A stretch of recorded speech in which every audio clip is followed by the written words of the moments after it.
Alright, finally, I had to skip through all that nonsense to find the other Derek DLC. I was just like, where the f is it? Um, but yeah, guys, I thankfully found the Derek DLC that I've been looking for. I was wondering because it just took me a hell of a long time. I just kept skipping and skipping. I was worried, but alas, we're here. Um, alright, so might as well start. Let's see what happens. In between, we're just gonna stay the same for Cove. Direct on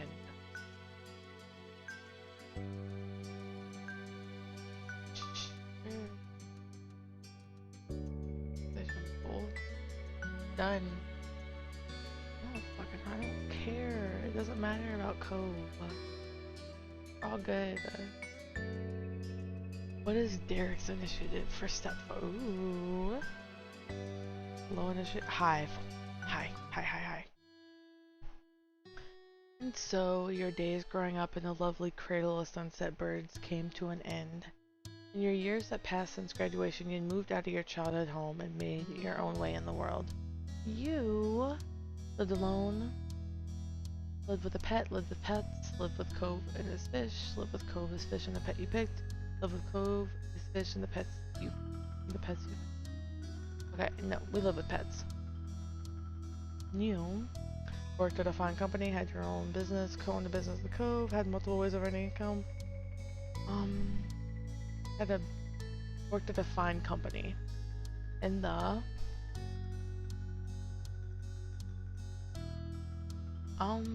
music industry, art industry, fashion industry, writing industry, TV, movie industry, sporting industry, STEM field, education field, health industry, hospitality industry.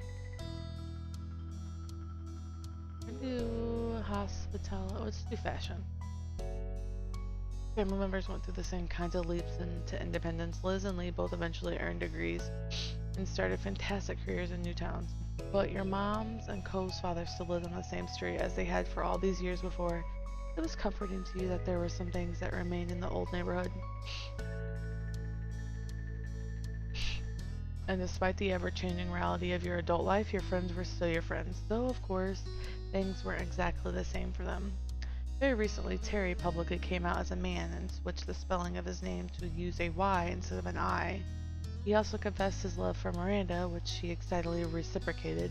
They moved in together recently in the city out past Sunset Bird.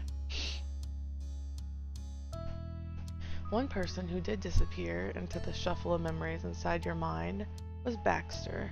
His vacation in Sunset Bird 1 year, he was just gone. That was a loss you felt. He had become someone you'd consider a friend during those days. And then there's what became of the sad little boy you grew up with, Cove Holton. Of course, he was still a very important person in your heart. Cove was a friend you could count on. Cove was your absolute most cherished friend.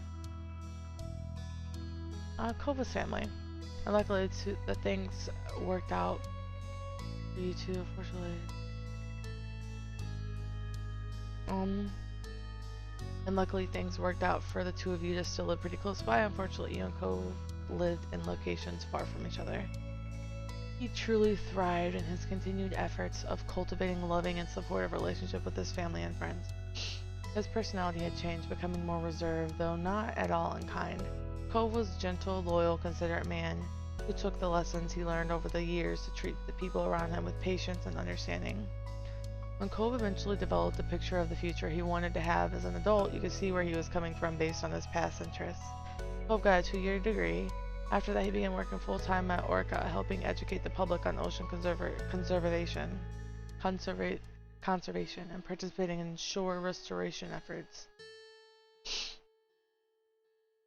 And as an adult, Cove was able to recognize and have diagnosed that he was on the autism spectrum. It was something that hadn't been noticed by his doctors as a child, but he was still the same Cove he always was to you.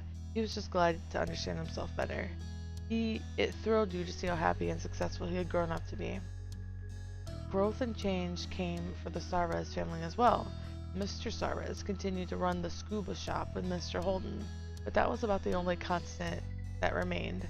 They moved to a new condo in Prism Vista City as their 3 boys got older and the nest began to empty.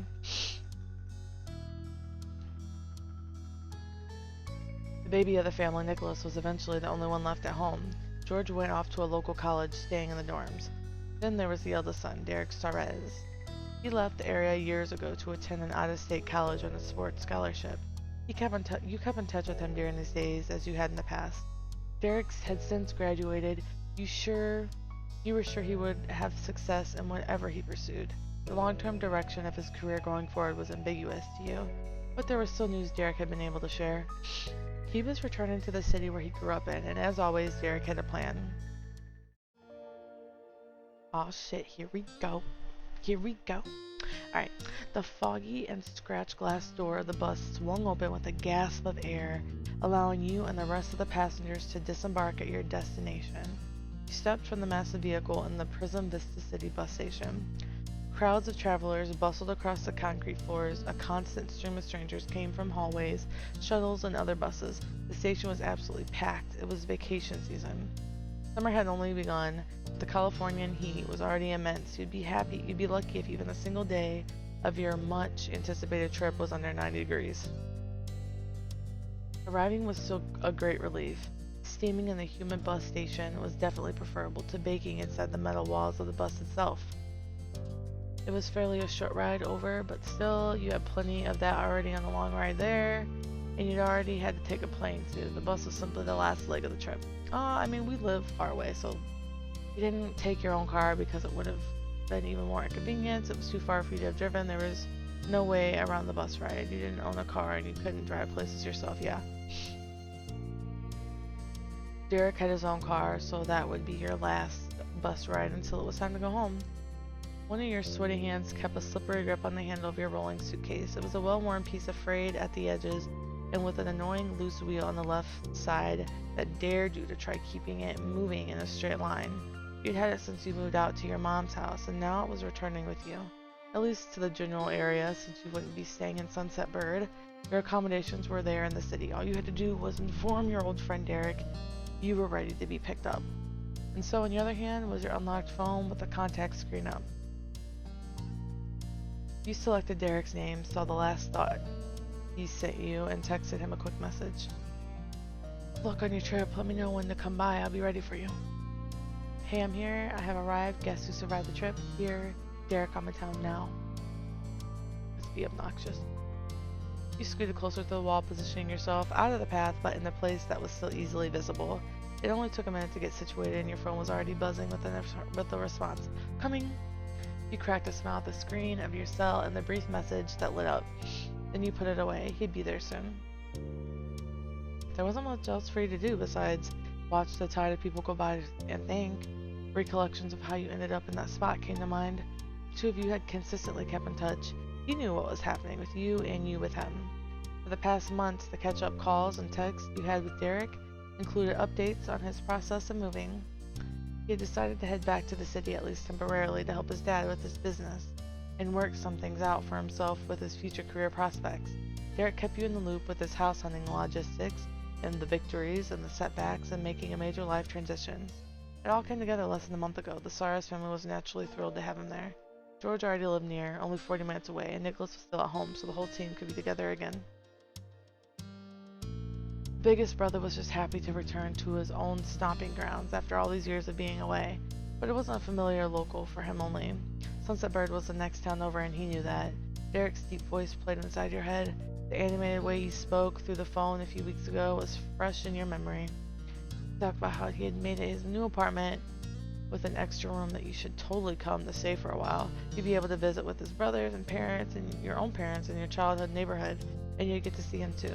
Finding a hotel in the area was always the biggest problem of coming back home. You had to appreciate the unique opportunity Derek had provided. So, even if he had lived on the opposite end of the country, you would have tried to make it. He meant more to you than just a couch that you could crash on. Seeing Derek was your main priority for the trip. You both worked it out so you could be here. Unfortunately, the other good pal from your youths could make it, Cole Holden. He pouted a little about not getting to see Derek or return to Sunset Bird with you, but he recovered. Especially because he would be coming later that very summer. He simply wasn't able to do it twice in one season. You'd be with Cove then, and Derek would still be in town too. This time, though, would be bonding time for you and Derek. You were looking forward to the trip as much as you knew Derek was. It was going to be an amazing time. You were certain. The whole thing was nerve-wracking, but you didn't want to miss the chance. It had been a long time since you'd been together in person. You wondered what he'd think. It had been a long time since you had been together in person. You worried, wait, what? Are you worried what he'd think? You'd change over the years, but you'd hope Derek would stay close. It had been a long time since you'd been together in person. You're worried what he'd think. Let's pick that one because, I mean, I don't know. Like, what did we change? What if you realized you weren't someone he wanted to be friends with anymore? Those idle thoughts led and idly checking the time on your phone. It had only been about 5 minutes since you sent the text. You put your phone away yet again. It was the grand tradition of being in a bus station. Waiting somewhere, checking the time, and looking around, you went back to the third step. Throughout this spacious area, there were plenty of other travelers repeating the exact same process as you. Other than the people filling the space, the scene was virtually unchanged since the first time you'd seen it. You could easily recall the exact day that was, Father's Day, when you were 13. Derek had caused such a mess back then, but you knew that he had always kept your happiness at his plans. He didn't make you go through any of it on your own. It wouldn't be much longer until he was by your side again. You let out a shaky breath. And then, over the murmur of the bustling crowd, an echoing beat pounded through the air. It was the sound of rapid footsteps against the solid station floor. Pushing off from the wall, you scanned the crowd for the source. It didn't take an I Spy champion to notice a man in a bright, sleeveless sweatshirt sprinting towards the bus landing area like he was about to miss the last ride of the day. But he didn't have a map, bag, or tickets in hand. He wasn't there to go anywhere else. He had somebody to see, and that was you, and Derek had made it. He neared the drop-off spot while swiveling his head. When his gaze fell on you over to the side, his mad dash abruptly came to a stop. Derek was a solid rock in the middle of a slow-moving river, unfamiliar faces. He'd grown so much. A sparkling grin broke through the stillness. That part of him hadn't changed. 10 years older, but with just as much boyish charm as ever. You stayed out of the way and waited. You rooted in one place. You rushed to Derek, jumping in his arms. You ran towards him. You walked. Let's jump in his arms. Your suitcase rattling behind you, you pushed through the crowd. Derek turned on his heels to change the trajectory of his path. You took the bounding strides to close the rest of the distance between you and him. That moment you were upon each other, you abandoned the bag and leapt at Derek. Whoa. My. He caught and held you with the expertise of someone who had years of practice with a clingy little brother. Though the way he pressed snugly against you wasn't at all the same kind of embrace he would give to Nicholas. You hugged him back tightly, taken in his physical presence for the first time in ages. It was a wonderful start to the reunion. Then you set your feet safely back on the ground. It's been a while, huh? Oh my god, his voice is so awkward. Ew. What's up, Nori? It's been a while. The man himself right in front of you, it was possible to appraise him fully. It struck you that, for the first time, you didn't have to look down to see his face. Somewhere along the way, Derek had grown to match you in height. Derek's back, you joked. It's been way too long. I've missed you. Hi. I missed you. I missed you. Good to see you, gal. Derek watched you so gently his words couldn't ring anything but true. Setting his eyes on you was something he was grateful he could do. And hearing him call you by that long-time moniker really brought it home that you were, well, home. Your anxiety was already fading. Derek just being Derek was the reassurance you needed. The feeling's mutual. Nice, you ready to go? Got all your stuff? Yeah, it's the only suitcase. Which way are we going? That way, Derek rubbed the back of his head as his immense cheer chipped away just for a bit. Do you mind having to take a stroll? I didn't bring the car. My place is about a 15-minute walk from here, and parking is wild. I would have had to park 20 minutes away just to find something outside of the apartment's reserved spot. That's one thing about this place I don't miss. He let out an airy chuckle, so awkwardly scratching at his hair. So we're gonna have to get in some steps. You made an okay sign with your fingers. Honestly, it'll be nice to move around a bit after the bus ride. What a pain in the ass, it's so hot. What a pain, it's so hot out. That's alright, it's not your fault. Let's just do an okay sign. Oh, but You pressed the finger to the tip of your chin, thinking, you got here way sooner than 50 minutes. It was barely more than 5. Yeah. He attempted to shrug casually, but a smirk tugged at his mouth. Well, 15 if you walk. It goes quicker if you run. Especially when you're a fast runner, like if you're a trained athlete, for example. Derek jumped in place to spread his feet apart and strike a superhero pose, like he was still a 13-year-old. You blushed wordlessly. That sounds like you. Hope you didn't push yourself. You didn't have to do that. Wow, what a hunk. Thanks for going. Let's say what a hunk. Fed off your praise and lifted this head even higher. Totally right. Once again, completely carefree, Derek tilted his head over the way he came. Let's go. You reached down to collect your suitcase, only to grasp empty air. You glanced towards the ground just in time to see it rolling away, securely in Derek's hand. Blinked to him, a gentleman as always. What, you just sprinted here? Don't make yourself carry the bag too. Hey, get back here with that. Thank you for your help. I can carry it. A gentleman as always. Excuse me. You got it. You stepped up beside him. You grabbed the corner of the suitcase handle. You took his free hand. It's gonna take his free hand. Derek had his plan, and you had your own. You maneuvered to the side and slipped your hand around his. For an instant, he flinched at the touch, but you held firm and he eased for it. I see how it is. I'm pulling the bag and you're pulling me. Yep. I can never beat you. You and Derek left the station side by side and made your way through the vast city, pointing out a towering building against the skyline in the distance. It was sparkling and new, and had to be at least 10 floors. That's where you were going. Having such an obvious landmark to work towards was convenient. You weren't familiar with the part of the city. The condo where the Saras family used to live was further away from the station. It was certainly very different from Sunset Bird. You usually knew every corner of that town, and you could go from end to end on foot, but you continued along, certain that you would make it your destination. Derek's pace wasn't too fast or too slow. He was conscious of the connection between you and wasn't going to jerk you around. Derek chattered lightheartedly as your thoughts were drifting along. It felt completely natural being there with him. He didn't struggle to let you into his world. There was a place he had left open and waiting for you. Despite how long it had been and despite all the time you had to spend apart, the soft feelings you had for him never went away. He still made your heart beat faster. The jaunt through the city breezed by. There was so much to catch up on.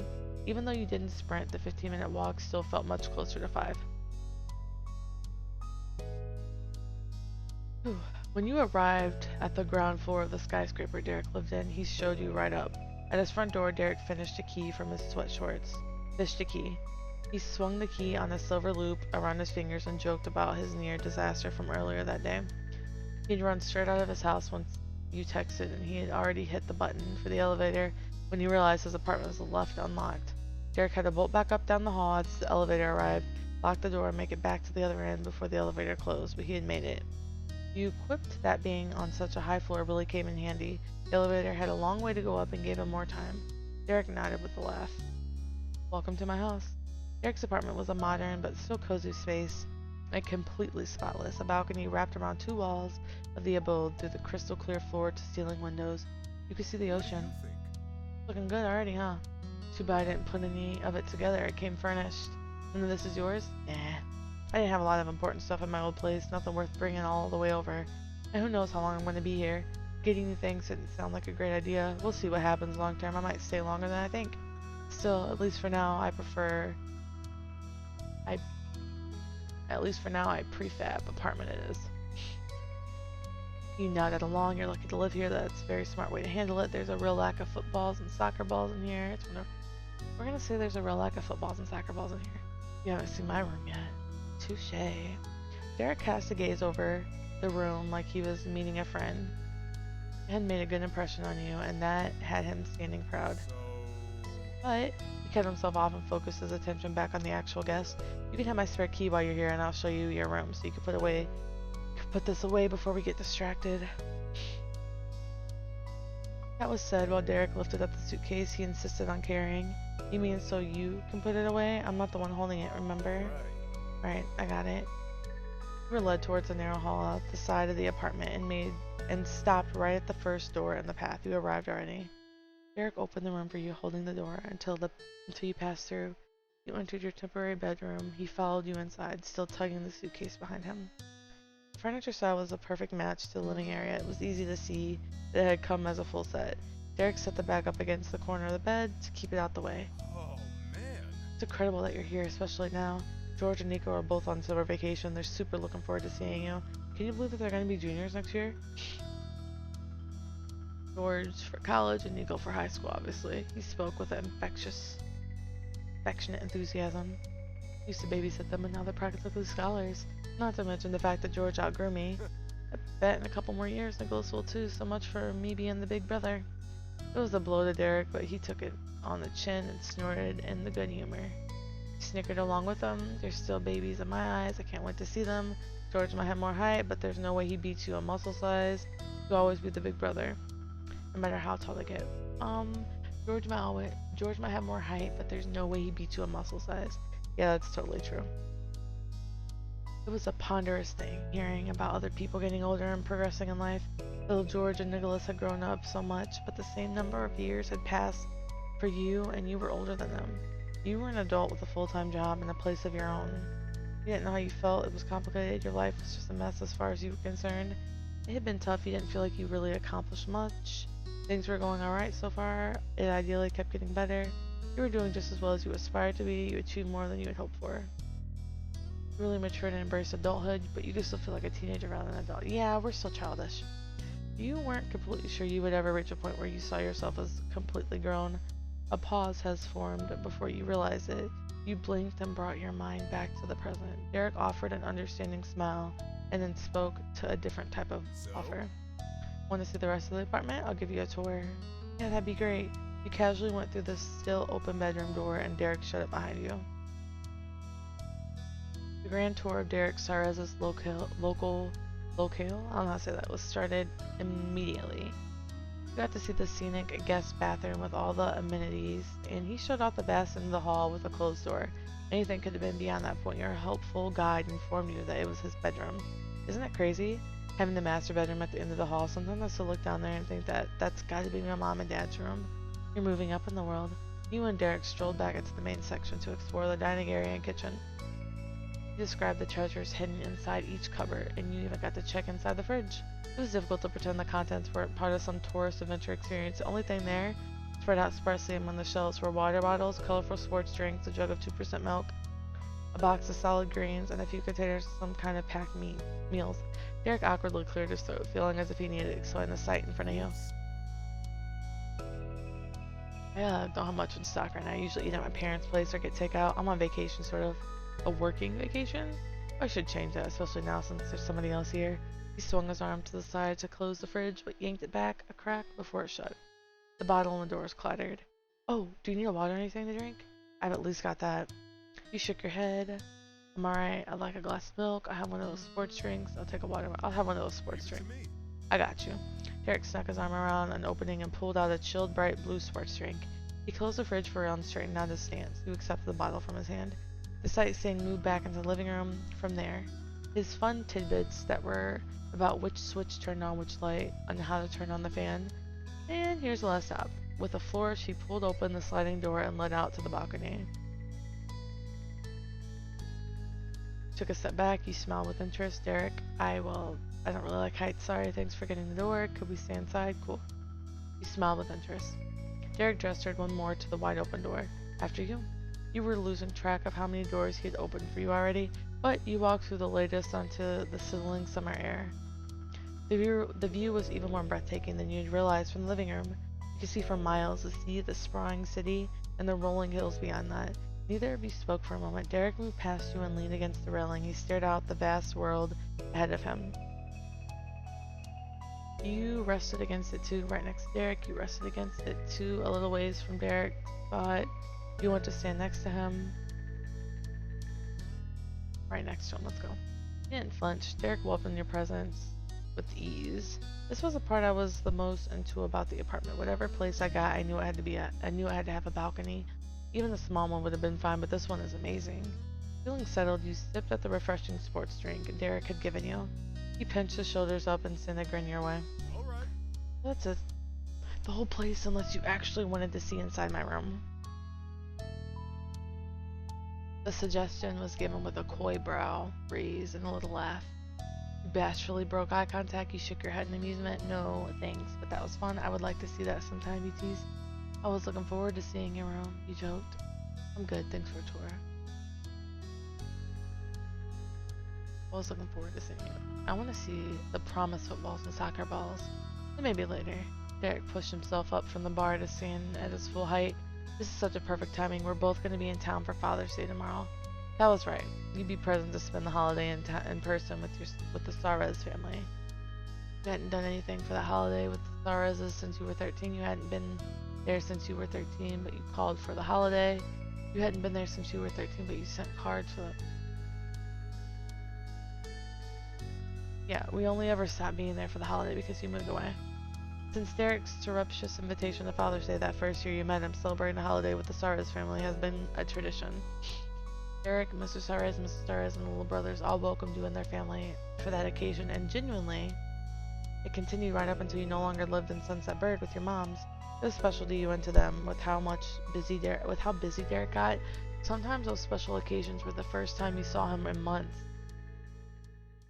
But both of you made time to attend for as long as you could. Then, even after you weren't able to get there in person, you still sent a happy Father's Day message long distance. You were looking forward to being in town for this occasion, to say the least. Derek spoke up again to elaborate on the plan. It's going to be the usual, just going to my parents' place to hang out. Gonna give Dad a tie. You don't have to bring anything. He'll be happy enough to see you. I didn't realize I'd be here for that, but alright, yeah, Father's Day is the whole reason I made sure I could come up right now. You nodded. I'd rather go than be left behind. Yeah, it's gonna be great. Yeah, it's gonna be great.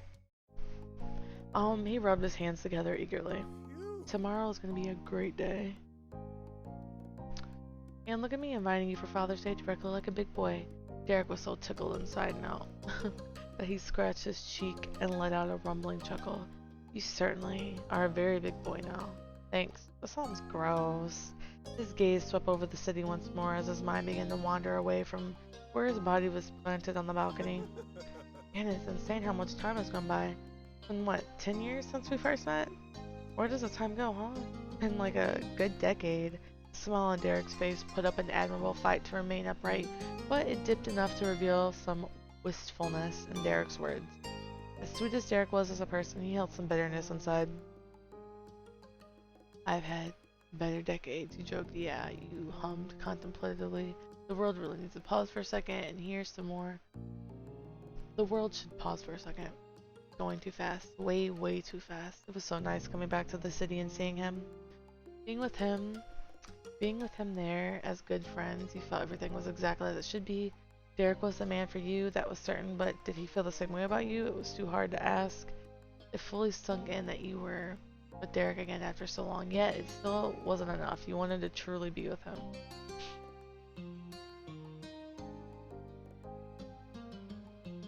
Somewhere between these two. Let's do this. Derek rolled his shoulders and then stretched his arms. His eyelids drooped, but you could still feel that he was watching you. Okay? So how tired are you after all this traveling? Because if you're up for it, I was thinking we could go see our families today instead of waiting for tomorrow. The idea had you re-energized and ready to hit the road again. The corners of your mouth curled into a grin. I'm definitely not tired enough to pass that up. I am. Alright, I'm gonna cut it right there. I'm glad we finally got to the, what is it, stage 4 DLC with Derek. I will continue this. Thanks for listening, and I'll see ya.